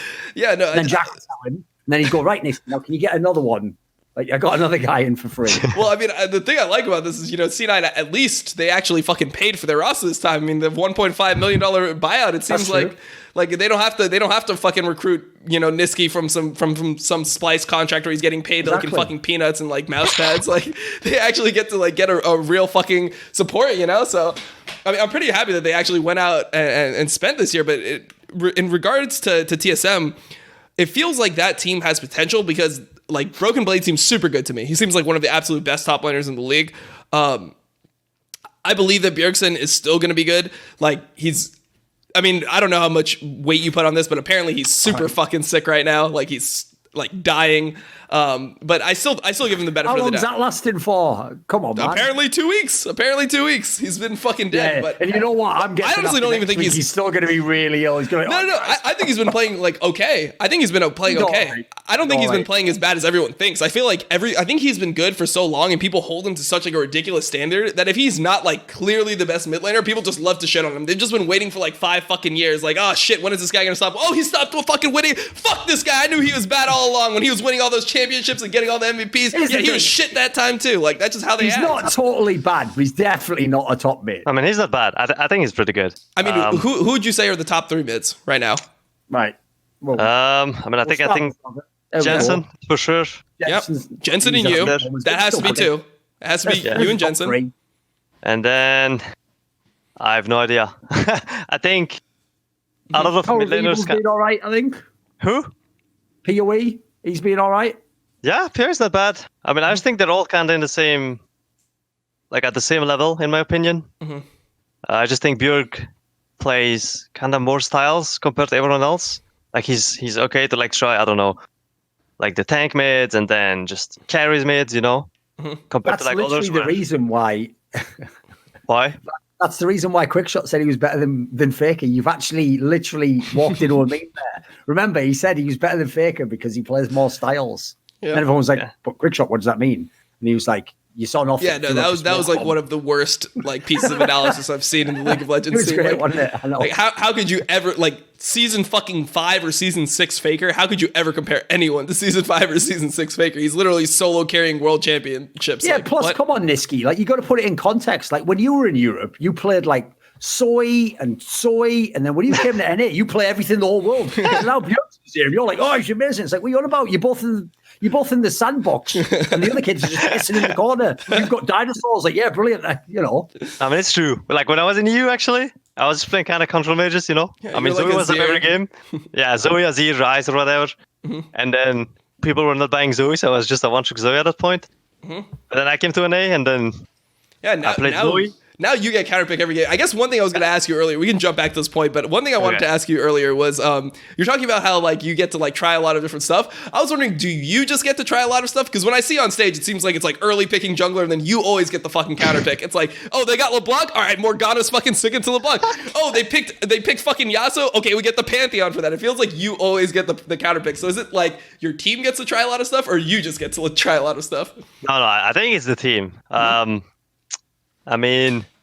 Like, for example, the Pantheon to Yasuo, I think that was just Immortals griefing the draft. Oh, like, they just they 4-picked their mid. Mm-hmm. Like, I mean, they just gave me free counterpick. Mm-hmm. And then for, who was it? I think we played another, 100. I mean, they just wanted to read their soul laners, so we could just 4-pick top because it wouldn't matter at the end. Because, I mean, they already showed, so I just picked the better mid there against their comp. Yep. And yeah, I mean, usually me and Licorice are the ones trying counterpicks in scrims. Mm-hmm. I mean, that's just both solo lanes, so. Yeah, no, this is one of the things that I said on FaceCheck earlier, but I'll repeat it again because I think it's so accurate, is that a coach fucked up their draft when in that game that you played versus Immortals, Zabutin was interviewed. And during the interview, he's literally apologizing for the draft. He's like, yeah, like, by the way, we only had 6 days of scrims because we just got our players here because of, like, visa stuff. And I know the draft might look like a little suspect, but, I think it's what works best for us right now. Like, he already had all the excuses lined up. And then, like, by the time he was, like, done talking, it's like, yeah, and we're going to see how the Yasuo works. And you're just, like, fucking solo killing him, like, Q flashing him in the mid lane. It's like, all right, and that is the end of that fucking game. Like, so to me, it just seemed so like, telling of, yeah, this team doesn't fucking know how to draft. And personally, I just feel like Ica is just not It's just not it, man. Like, he is just not the person you want it to be. You're getting an import slot, and you're using it on Ica. He was not even LEC caliber in EU. Oh, I can already see. Listen, Dom, here's the thing. One thing I've learned from interviews is you have to be able to read body language. And one thing you might not be aware of, mate, is that like Belgians basically are just like French people pretending to be Dutch. I know. So he's like secretly already thinking like, oh shit, all my mates in the French scene. He's like Sabatine, Ica, Soaz, those were homies. Exactly. He's worried right now. He's worried. Yeah, so. I mean, what's your take? What's your take on Ica? Like, he's got an excuse coming. Be loading. Oh, he's gonna tell me that Ica's good. Oh man, he's gonna tell me Ica's good. Please don't tell me Ica's good. Please just don't do it. No, I know you want to. Okay, I'm not gonna trash players because I don't think that's right. But sure. I don't think, for example, like their draft was really weird. I think against us, but they also said that they kind of misbanned or they like misunderstood a ban or something. Yeah. So they kind of had a weird draft, which is, I mean, it can happen, I guess. But then, like any mid in the world would not go for Yasuo 4 pick, right? Like, yeah, I hope even not. The coach, like, I mean, the coach decides draft a bit, but the players also give their input, you know? Yeah. I mean, maybe Leader would, but he might be the only one. Yeah, I mean, like, I think you can blame Zabutin for it, but I think it's also Eka's fault. I mean, he just picked mid 4, and he knew Pantheon was up, and I mean, maybe he thinks it's a fine matchup, but I mean, he also completely griefed the first blood. Like, he went for like 2 minions. He had cleanse up and everything. He just walked up and died. I mean, I don't think he ever played that matchup before. I mean, that's my take. I don't even think he knew that Q Flash existed on Pantheon. Like, to be honest, like it seemed crazy. But I mean, I'm not asking you to trash the players. Obviously, you can't do that. But like, no, you don't need to. Think about it. What he said was, well, I'm not going to trash players. So then he gave no opinion whatsoever. Don't worry, I've been trashing players this whole fucking season. What you need to, in a way, maybe he just did trash him. So I guess what I'll say so far is like, when you played against people like Demonte, Pobelter, like, do you think that Ica is significantly better than those players? Like, do you think that is like a worthy import slot? When you see people like Ryoma, Ica, like, do you think that there's just not enough NA talent to be able to compete for these spots, or is it just like, a situation where people are just afraid to take the risk? I mean, I think it's just, for example, Optic with Eka, I think it's just their coach kind of taking a risk, I guess, by getting Eka. I don't think he's worse or better than Damonte. I think they're kind of on the same level, in my opinion. So, yeah, I thought in the offseason, someone is going to pick up Damonte or Pobelter, in my opinion. And then I saw all the roster moves, and I was like, I mean, everyone makes their own team, right? And I was like, okay, I guess Pobelter and Damonte are just jobless, right? Which it's kind of sad, but yeah, happens. I mean, I think for that tells you enough, right? Because if you have an import on your team and he's not substantially better than players in his position, I feel like it's just a waste. Like, your imports need to be the best players on your team if you really want to have a chance of winning this league. If you look at all the top teams, like, that's just how it is. Like, Broken Blade is one of the best parts of TSM. Look at TL. Like, obviously, I think Impact is now a resident, but like Jensen, super fucking good. Core JJ, super fucking good. Like, they have to be a level above everyone else. And, if you're wasting an import slot and you're getting somebody who's even with Golden Glue or worse than Golden Glue, then you're not like importing correctly. You're not building your team correctly. Yeah, I agree. Let's skip over anyway to the fun one. So obviously Nisqy will have to be incredibly creative as to how he doesn't trash CLG yet manages to actually talk in any He liked my tweet, CLG. By the way. He saw my ruin tweet. He liked that one. So that one he talks it, but he's not playing with it, right? Okay, I get it. Because here's the problem I have with the CLG lineup is, I won't even lie, I'll just come clean. When I saw the lineup they had, like, I think Biofrost is good, but I think Smoothie can be as good. I think that's like a side grade for me. And I have to say, I thought Crown's an upgrade. Like, I'm not someone who's a PoE here. I think he's a decent enough player. He always will have a career in the LCS or LEC if he wants. But I thought Crown was a stud in that Optic team last year. Yep. So I genuinely thought this team should have been contending for the title. And they are appalling. Like, not just bad, like really bad. Like, some of the stuff I've seen on stages, like I know they've also changed the coaching setup as well. It looks appalling right now. Like, really, really dangerous stuff. Yeah, and I guess part of what I hate is their drafting is so advanced for what level they are. It's like when you're a CLG level team, it's like, just fucking play like Rumble, Jarvan, MF Leona, some shit where you just drop your ults and you win a fucking team fight. They try to play the Kale Lucian 1-3-1, and I feel like just every time I see Lucian in NA, I just feel like it is a fucking trap for NA players.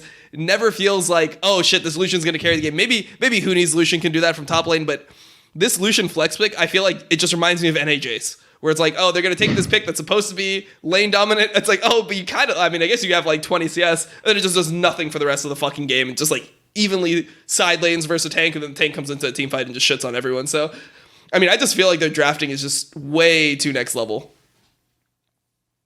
Yeah, I mean, I don't think their drafters that good lately, and I feel like their champions. I mean, their players are not even like, for example, Ruin, right? He was really good last year. Yep. Like this year, I mean, he's not been doing that great. Yep, definitely not been doing that great. I agree. Yeah.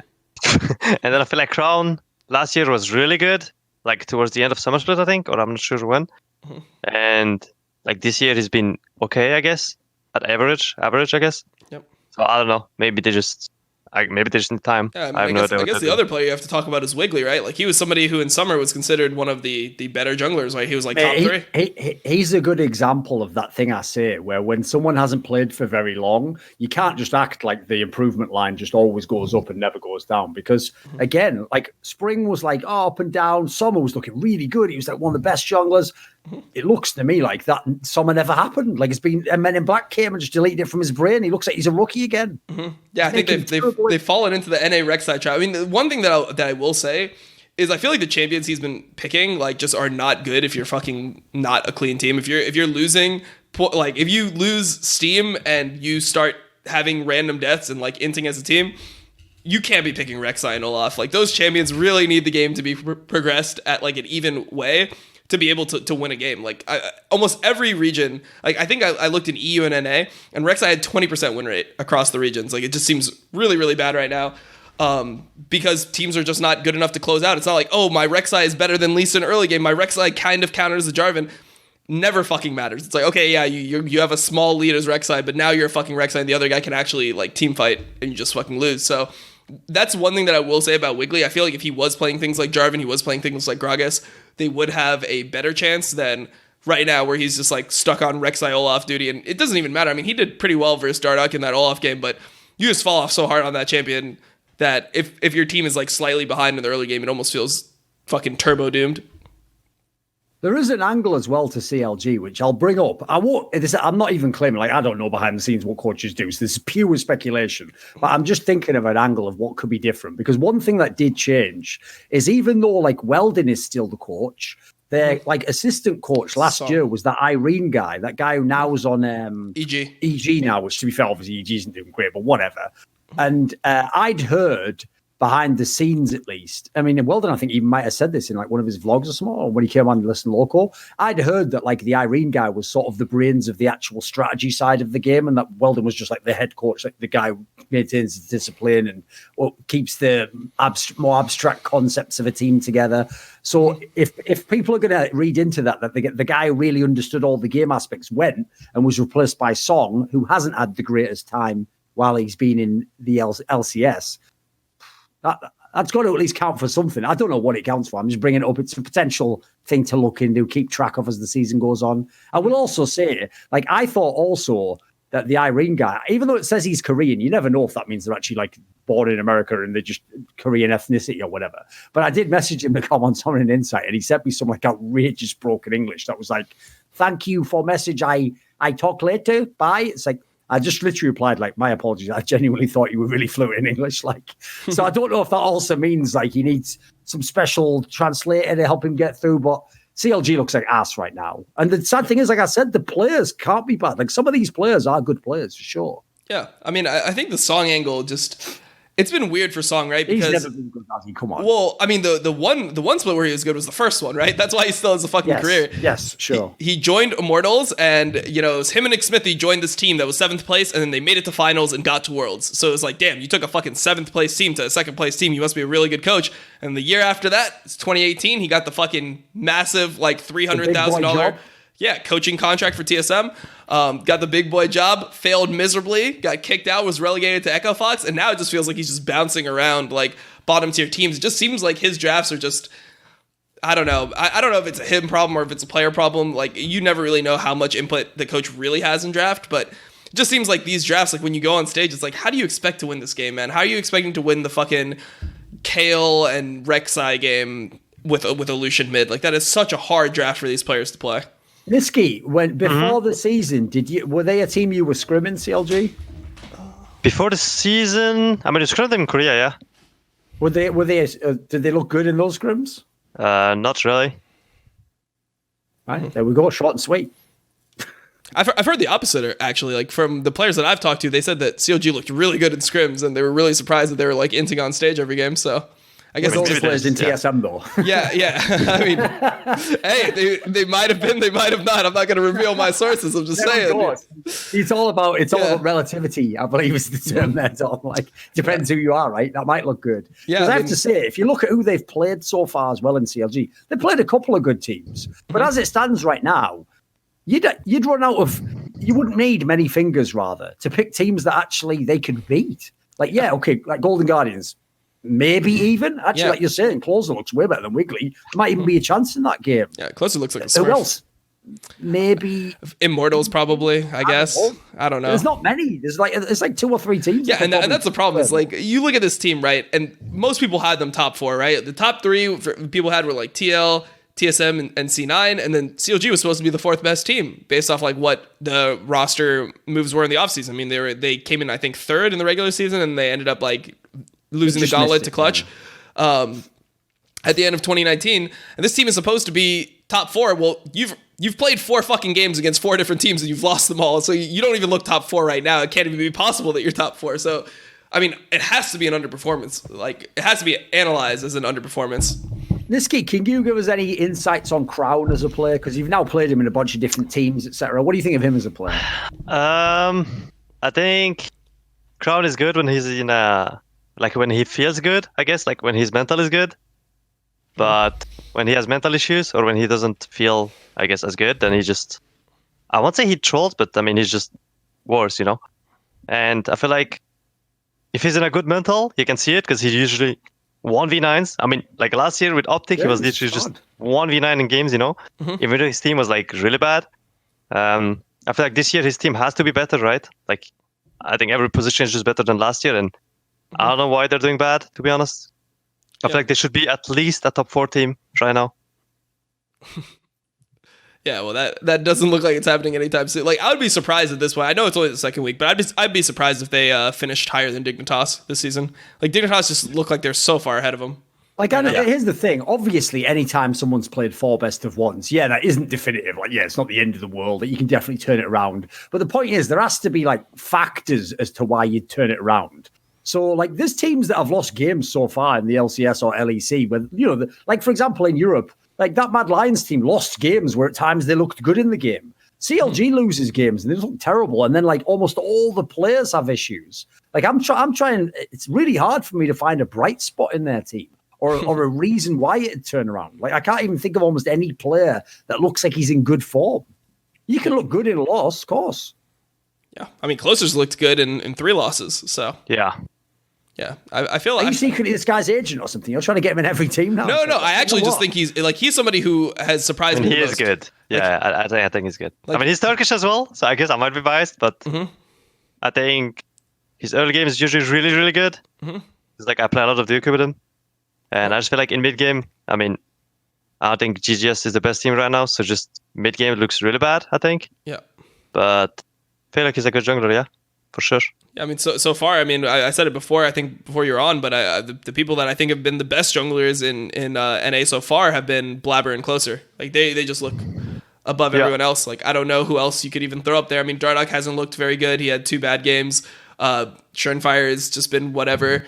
Meteos has looked relatively bad. Wiggly has looked relatively bad. I think that's up 2 for sure. Yeah, and Svenskeren, I mean, your boy is, I don't know if you just carried him or what, but he is fucking running it right now. Fucking bad. What happened to Svenskeren recently? I have no idea. Yeah. I mean, I think he's playing as bad as people are saying. I think. Did you watch the Rek'Sai game? Did you watch the Kindred game? Okay, yeah, all right. Okay, I did. But I mean, I think, I don't know, the way he's playing is kind of weird, I think, with the playstyle of his team, because I mean, his mid is kind of just all-in players, right? I mean, Jizuke is really good when he's ahead.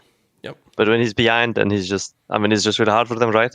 Mm-hmm. And then, I don't know, Sanskrit has not been looking that insane compared to last year. Yeah. And I mean, I just hope he gets his, how can I say, he gets informed really soon. Because I mean, he's really good, so. Yeah, no, he's somebody that you have to give credit to, and like he's somebody who, even if he has a couple bad games, I'll never be like, oh, it's Svenskeren and it's suddenly shit now. It's kind of the same way with Dardoch, you know. I mean, for example, last year I feel like he taught me a shit ton, about mid jungle. Mm-hmm. Like I just learned so much from him, and I feel like if he can just kind of pass that to Jizuke, they would be really strong as well. They just need some time, I guess. Yeah. When you come from Europe and you play in LCS, does it feel like more pressure when you play in a different region? Not for me, no. Because the thing is, I've noticed, like, everyone loves to make fun when the good, like the EU player that comes over to NA and does good is going off and go, oh, look, see, it's easy, easy region. There's been a lot of EU players who are really good EU players who haven't always worked out in NA, though. Like, people just conveniently forget those ones. So I know, obviously he's biased in this sense, but I know Yamato kind of was telling me how, like, oh, Jizuke's just going to style them all. Like, look at him. His mechanics are insane. And it's like, when you watch him in these actual games, if you can delete what you saw in Europe, you'd think, like, hey, he's an all right mid lane. He's got some potential. Yeah, he has to figure his game out. It's like, you wouldn't believe he'd played, like, 2 or 3 years. Yeah, I mean, Jizuke has always been, I mean, not coin flip player, but really lane dependent. Like, if he wins lane, then he's just going to carry the game. But if he doesn't get ahead in lane, then it's just, I mean, I think he's just really bad, like mid game at least. What did you think about the Kindred pick into Gragas set? I don't remember the draft, but I think he needed AD jungler the draft, and they banned Lee Rek'Sai, I think. So I don't know what they banned, but he was kind of forced into it, in my opinion.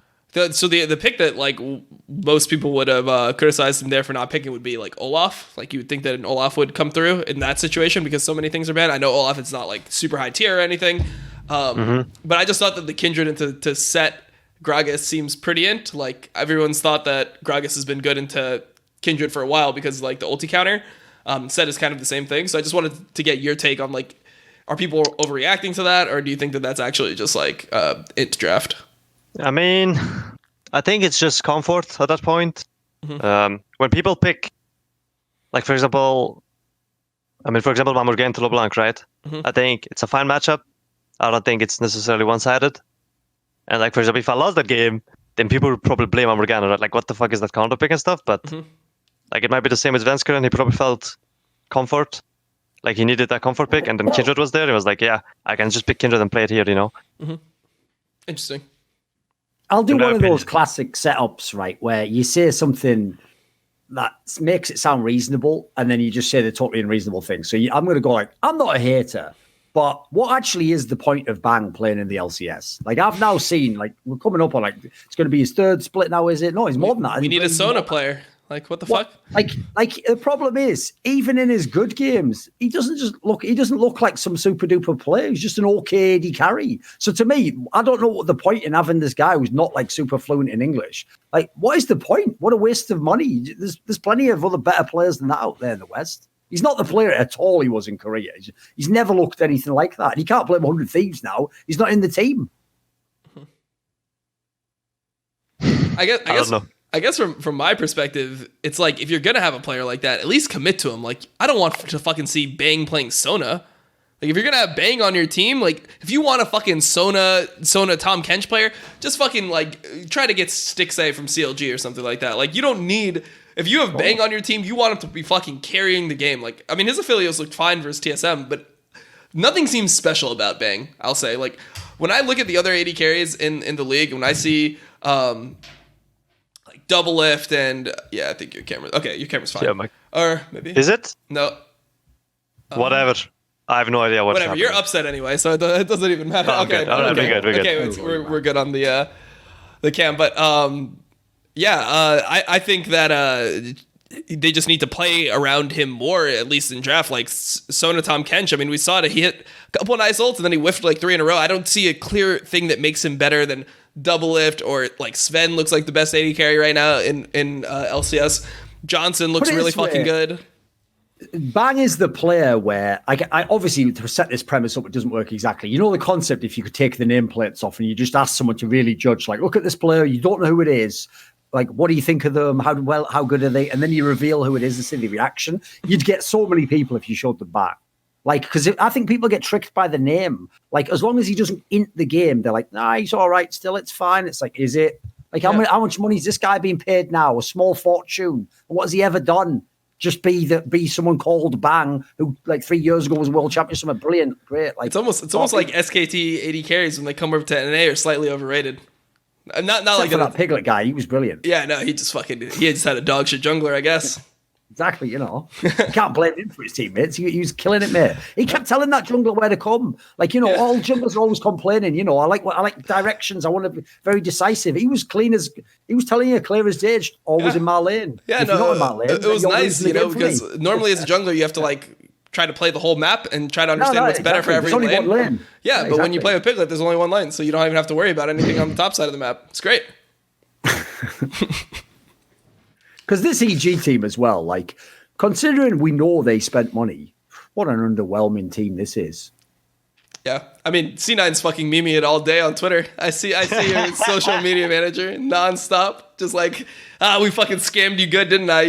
You thought that these players were good. No, we just didn't want them on our fucking team, so we just gave them to you. Like, I don't know, man. I mean, Mateus is fucking killing it with the C9 Twitter, I'll tell you that. Thing is, though, I'll agree. I am with Nisqy. Like, unlike some of the other teams that have been bad or average that we talked about so far, this is actually the one team I kind of hold some hope out for. Like, I've always thought Bang's overrated, but he can do his job as long as he doesn't have to be like the star of the fucking team. I'm not really that in on Kumo being that good person. I think he might be a big problem. I think he's bad. But I agree with Nisqy. Like, if they can get the 2v2 jungle mid sorted, and those are players who, in isolation, have been good players for multiple splits in their career, sometimes pretty good players, actually, that could turn it all around. Like, if you saw last year, just having a really good jungler and mid can do wonders. You can win a lot of games with that. Mm-hmm. Yeah. I guess the player that I've been really confused about is Zeyzal. Because when we saw Zeyzal originally come onto the scene, Season 8, he was great, right? His Alistar engages were amazing. Like, it looked like he was a main player of that team. And then last year, it just felt like his range supports were never as clean. Like, his Lux never looked good with C9. And now I just don't even know how to rate him anymore. Like, because before I thought he was a top support. And now I have trouble placing him there. So I guess, like, you had some experience playing with Zeyzal. Like, how do you view him as a player and, like, his strengths? And where do you think he, like, fits into that team? I mean, I think Zeyzal is okay in lane. I won't say it's his like best part, but I feel like in mid game and late game, like the thing that's really good about him is that he's always like calm, like he has a calm voice. And like even though, for example, last year when we're on the team and I was playing with Blaber, we're kind of just running it around, like running it down. He would always like kind of calm us, I guess, like make sure we don't int like 3 more times or always like has the good calls, So I think he's just really good at shot calling, and I think that's his main point, what he's really good at. And then also I think he's really good on melees like Braum, Alistar and stuff like that. I think he's a really good tank, but then when it comes to range champions, it's not as insane. Yeah, I mean, I guess it's fine for the meta right now though, because I mean you have Braum, Tahm Kench, Nautilus, Leona being played almost every single game. So it should be his meta, but I mean, it's, even in his meta, I guess it's different than the melees that I remember him being really good on. Like when the Alistar comes back, then I feel like we're going to get a Smurf Zeyzal, but until then, it just seems just like mediocre support in terms of like individual play, I guess. Hasn't really had the best ADCs to work with either. He had washed up Sneaky. Oh, God. I don't give a fuck what Meteos said, as he probably just took like, it's all right. I bet he sent an SMS to Sneaky before that round table. Like, I got you, bro. Like, I'm gonna get like just a straight line to everyone's face. Like, I guarantee you, if I could get him in some sort of Soviet style like interrogation room with the FSB, like pumping full of all that truth serum, and I'm like, Meteos, what do you think of Sneaky? It's like he's washed. Oh my god, what am I doing? It's like, come on, man. There's no way you still think he's good. There's no way. And by the way, if you do get him in your team, mate, you could fucking use a few players in 100 Thieves. Get a call going. True. Let's get him in. Except the other thing that he didn't bother mentioning there, by the way, is Sneaky's not going to play for free. The other thing people never mention in the LCS, you could back me up on this, Dom, is the players who are the bigger names, who it's borderline if they should be in the league. Sneaky, Poor Belter. They aren't coming for the minimum. If they come, they also still think they should get paid. And in fact, they think they should get paid off name value because back in the day, that was how it worked, Twitter followers, name.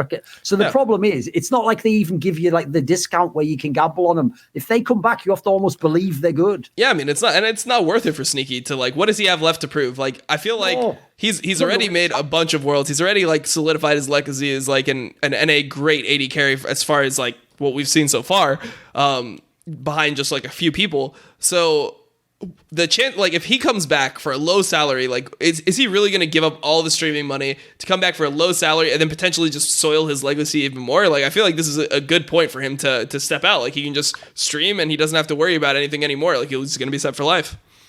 Is that just the perspective of that webcam, or is that like bottle that he's drinking out of about 7 foot long? It's like it is actually really long, yeah. It's just that angle pretty good. Look like it's like he's drinking a yard of ale. Wait, did you sign your own bottle? Of course. Holy That's moly, Smiley, Jeez. To stop people taking it. This EU ego, man. This guy is just buy crazy. it, guys. He's on the Cloud9 shop, so. So where you actually, when you do your signature for fans, do you really put that smiley face below? Oh, no. I thought- I'm going to have to test him on this one day. I don't know. That looked dodgy, that. Yeah. I feel like the problem with Nisqy is like, there's no way this can be his real personality. There's got to be a dark side. Like, I bet like in his diary, it's like fucking American Psycho or something. There's just all crazy shit in there. Like, there's no way anyone's this nice. There's no way. No, I'm that nice. Side. I'm that Also, nice. there's no way anyone would abuse Soy that much if they were actually a nice person. I don't think that Nisqy is like mean in any way, but I think that he still thinks he's the best. In there, I believe that Nisqy just thinks he's the fucking best. What's great is that's what's great. It seems like he's really humble, like he's cool, like he doesn't mind if we don't think he's the best. No, he just thinks he's the best so much that he condescendingly doesn't care about what his peons think. And he's like, just let them talk. I will win the game. So I think I'm with you. He's on some anime level. Actually, we're going to twist everything he does. That's actually cool. So he's actually just a mad ass. I like that though, man. I like the players that just think they're the fucking best, because like when sometimes they just end up being the fucking best. It's like Perks, right? Like Perks came into fucking EU LCS. It's like, who's this fucking like 17-year-old rookie from Croatia? Like, you're in the big leagues now, kid. And then he just wins like 6 fucking titles out of 8, and it's like, all right, okay, maybe you are the fucking shit. Like, Jesus Christ, you're playing like 4 different fucking roles. Like, Jesus, man, like, just calm down. Like, we get it, man. You're sick. Like, maybe Nisqy's the next Perks. It's gonna be the fucking the savior of NA. I mean, as far as mid lanes go right now, I mean, I don't know who I would say is better. So, what it is. I mean, if I can be Perks, I mean, that's fine with me. Yeah, sure. Why not? That could be the next thing. I mean, C9 looks like they definitely will be contending for a title this split. I guess the one person that we got to talk about, the one person that's left to talk about here, would be Thorin's fucking boy, Froggen. Froggen. Why not? Yeah, no, I mean, we so obviously we have. I said it before, Dom. Now that he's actually got a team, I don't need any excuses. Watch the games, mate. So what did you think about the Echo game? I mean, if Froggen was in Cena last year, I think they would win against TL. But I mean, he was so not. too. So. Oh, you're fucking memeing now too. Holy I think shit. so too. He remembers. I mean, it's not like you won against him, so you can't talk shit. You can do it. It's not like you won against him. Yeah, what were you doing? I mean, Chilling, homie. You were looking at that reflection, that trophy as Jensen lifted it up like that. That's what you were doing. So, silver medal. Yeah. Oh, yeah, I was a silver medalist too. Sorry, I didn't remember the gold medalist. Anyway, who gives a fuck about that? Yeah. So, whatever. Yeah, I'm just saying, I'm not hating. I'm not, by the way, I just said that I thought it would happen. I don't know that it would, but I know you wouldn't have won it because he didn't. So, True. to do the equation, math checks out. No, the thing is, now it's a fair season, mate, because I'll even say I didn't think actually C9's roster was that crazy coming in this split. So I can't lie now and say you had all the best players. So now it's an even playing field. And I'm going to say this, mate.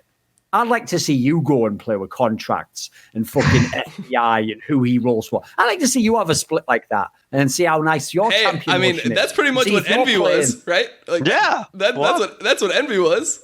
Mate, that was when the LCS was really bad. Like, we're making fun of it now. The LCS was outrageous. The rosters back then were really fucking bad. Yeah, we had Seraph stealing checks. Era or whatever. Like, yeah, that was really bad, that period. Like, forget about that. Anyway, so all I'm saying is, That was pretty legit. So now let's see this for you, because so far you can brought out the Echo game. Every other game was straight fire. Yep. That's why I said on Twitter, it's true as well. Literally, it doesn't matter what Froggen does in the game. Everyone else just goes to one of the other names. That it has to. Oh, Hooney does play a lot of champions, doesn't it? Like, I mean, he's okay. He's definitely one of the better players. Johnson, I thought he was going to be bad, but he's one of the.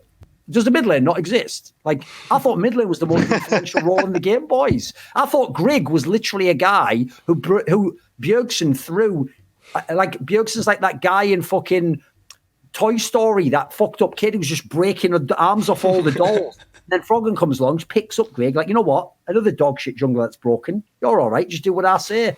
Now they're winning again. What do you want? What do you want? What more is he supposed to do? What more can he do? You know what I want? I want to see him prove to me that he isn't just a control mage player, because everyone always says that the narrative is and even people say like, oh, he's good in solo queue on all these different types of champions. Okay. I saw the Echo and it did not look fucking good. It just looks like it's just so uncomfortable. That's strike one. Okay, I'll give you that one. That's strike one. Yeah, that's strike one. It's like I know that he's going to be okay in the Orianna meta, right? Like, I know he's fine in the Orianna meta. If Victor continues to be picked every now and then, he's going to be fine in that. You know, he's got the Vel'Koz pick. He has a bunch of fucking weird picks. What happens if Akali actually gets nerfed to the point, like, because she's going to get nerfed, right? And people think that the champion's going to be dog shit now after this nerf. I kind of agree with that. Well, Riot does the same shit with that champion every single time, which is just rebuff it to the point where it's at least fucking in LCS. The last time it was nerfed super hard, they just buffed it to be the most OP champion in the game again. So when they buff Akali and like the meta becomes more of that like Akali Sylas, how is he going to fare in that meta versus like a lot of players in the league? Because I don't even know. Let's ask Nisqy. What does he think? What do you think if it becomes those sort of champions, Nisqy? What's he going to do? I mean, I think, to be honest, I feel like Froggen is pretty good because even though he doesn't usually play the meta, I mean, not really meta champions, but just like assassins and stuff like that, I think his own picks are usually good against the meta champions, right?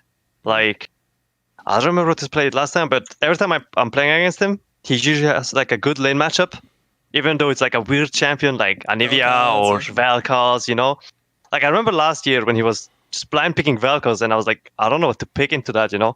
And like, I think his playstyle is really good because no matter what champion he picks, he's usually either like 5 CS down in lane or just even, right?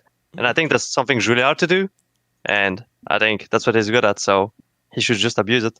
And what's your perception? And that's what he's doing. What's your perception on that actual matchup that he played, Echo into Rumble? Like, do you think that Rumble just beats Echo? Because I've heard both sides of it. You know, like there's people that are like, oh, fucking Rookie popped off in LPL with Echo into Rumble. So some people think Echo is a counterpick to Rumble. Obviously, Dig thought it was a counterpick because they 5th picked it into the Rumble. Sure. They knew what they were playing against. I mean, I think if both sides play good, I feel like I wouldn't mind being on both sides because I think both has its ups and downs, right? But I feel like that game, Froggen doesn't really know what to do.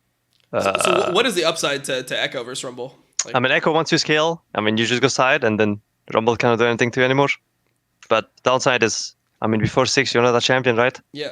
Yeah. No, I mean, it just, the way I'm trying to picture is like, I remember in that game when they got to the side lane, it just looked like the Rumble was beating the shit out of them. At that point, they already lost the game because they lost Rift. They lost 2 dragons, I think. They were like 5k down. So at that point, Echo was just, I mean, no matter what champion you have mid, it's just useless anyways. Yeah.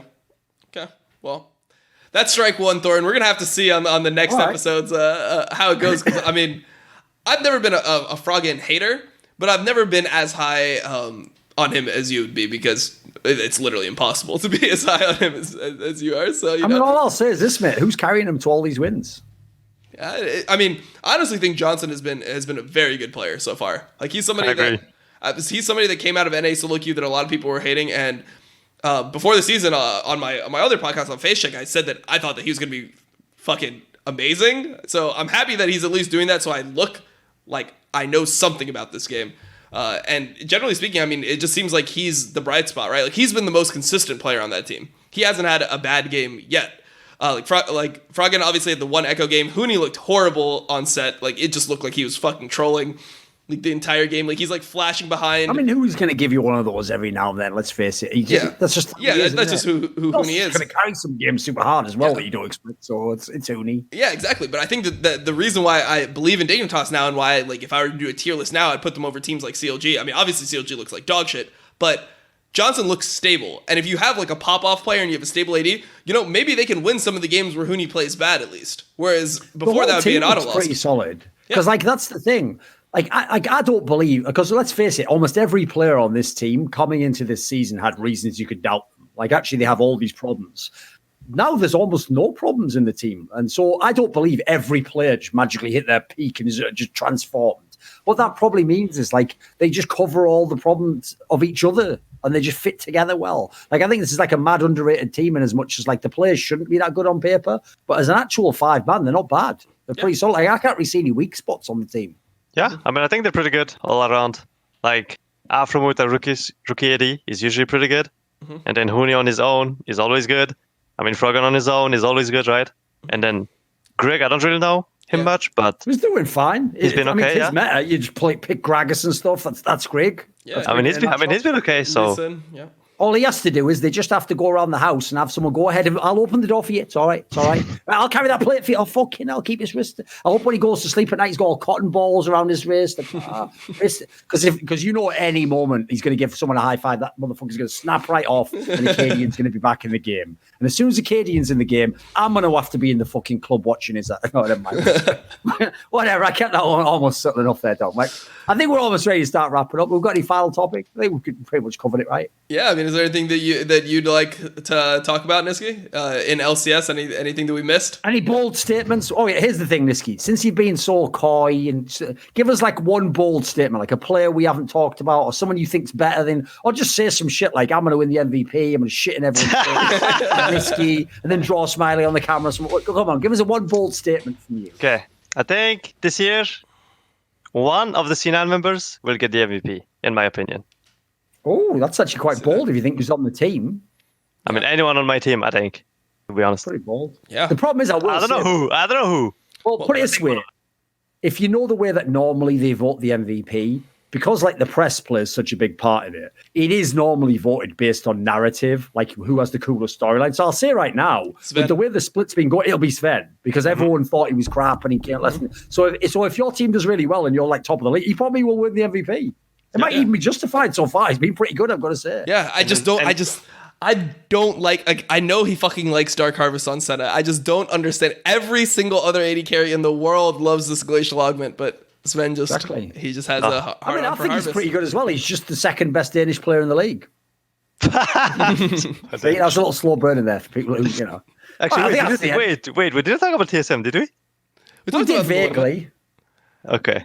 Why, something you want to say? You secretly like, actually, Kobe will be the best. I mean, I'm just surprised that they're really bad. I mean, I think, because their players are really good, right?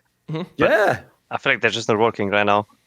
No, that's an example of a team where, like, I would compare them to like, I mean, obviously examples would be like the Misfits team last year. It's like, I don't believe all the players can be bad at once. You don't just like I said with Dig, 5 players don't just all get amazing overnight. 5 players don't get bad overnight, but like they look super disjointed. Yeah. Like they don't look like they have a clear identity. You know, that classic, it's now almost a meme because everyone now knows what the term means. But when Monty used to spam as a caster back in the day, the concept of win condition, people now make out like every team knows that. Dude, there's a lot of teams in games don't understand their win conditions. And TSM's one of them sometimes, because when they get these leads, they just throw them in the trash can. Yeah, that's the issue. Like, they do get the leads. It's just... Yeah. But I have faith in that, because it's like, that should be the hardest part of the game. Yeah. That's easier to fix, for sure, than never get a lead. Yeah, if you never fucking get a lead, like, how the fuck is Immortal supposed to win games versus good fucking teams? Like, they just can't win lane. So, I mean... The thing that I give them credit for is like they are getting early game leads, and it feels like they have a very obvious thing to work on. Like they can go into scrims and be like, we need to work on our fucking mid game. When it goes to mid game, like let's try like a couple different things that we've decided on to try to progress the game to be like a win from these states where we have advantages. And the other thing is, I think Dardoch has looked uncharacteristically bad in the first 2 weeks, and he's a player that, you know, he's always been so good that, I mean, obviously last year in Academy he looked hit or miss, but it just, to me, the way I viewed it is, oh, you're just not fucking taking Academy serious because you've been a top LCS pro for so long. I feel like if Dardoch just starts playing well, you can actually just get some wins. You don't even need to get to the fucking mid game. If Dardoch is playing super fucking well, and Broken Blade, I think Broken Blade has looked phenomenal in the top lane. Mm-hmm. If you have these players playing so fucking well, you're just going to win games off just top difference. Yeah. And BB has been surfing on tops. Yeah, he's so good. I mean, Ruin also picked Sylas into Ornn, but I mean, that's something else. Yeah, and that's more reason to flame Ruin, because you get the fucking counter pick, and you're like, and you go down 50 CS in the lane by yourself. Like, I know he lost his flash to the Dardoch gank, but he ganked himself. He knows the jungler's there, right? Like, there's times where you just understand where the fucking jungler is. Your own jungler just got invaded at his Krugs by Qiyana and Syndra. So you know that the jungler is top, and then you just walk in for no reason to try to drop a ward or some shit and lose your flash, and you lose all pressure in the lane from that point. So, I mean, I just feel like Ruin is just, it's so hard for me to find players that I can name 6 top laners right now that are just significantly better. Oh, he's one of the worst for sure. Yeah, he has to be a bottom tier top laner. I didn't even think he was that good on CLG last year. I thought it was just that, like, he wasn't Dark. He wasn't Darshot. He had the odd game where he was decent, but then again, even his playstyle, he's like the poor man Sunni. He just tries to go fucking ham all the time. Well, I mean, I felt like last year the thing that I liked so much about him was that he was a stable top laner. It looked like he knew how to play like weak side for most of the games. Like, he understood where to be on the map. He understood like when to swap lanes, like when to go bottom, like when to TP. He had like the innate qualities that you want out of like a top laner. It's like, oh, you're a professional top laner. You understand like TP timings and like flanking and just the things that you need to be good at to succeed in the LCS. And then as the season went on, it became more and more like, oh, you're losing a lot of these lanes. You're getting fucking solo killed in lanes you probably shouldn't be getting solo killed. And at this point, it's like, just fucking play a tank, because I don't have confidence in you at all. If you're getting the fucking counter pick, you're getting the 5th pick, you get all the draft resources, and you're still losing lane by 50 CS, I just want to see you fucking picking Ornn 4th there. Yeah, why are you gonna pick LeBlanc there for Crown? Why not let Crown get the counter pick? We know Crown can win lanes with counter picks. Change your draft resource. All right. Yeah, so that's what I gotta say about that. At the moment in CLG, they take the L so often, they should change Crown's name to Clown. Whatever, that's a shit joke. That's the end of the show. So roll the credits. Yep. See you guys. Hope you enjoyed the episode. Sorry for the technical difficulties, and we'll get Upset's production. His Twitter changed to Niski for the VOD. Back to the usual time next week, everyone. Don't worry. The usual day, usual time. All right. See you guys. Thank you. Peace. Cheers, mate.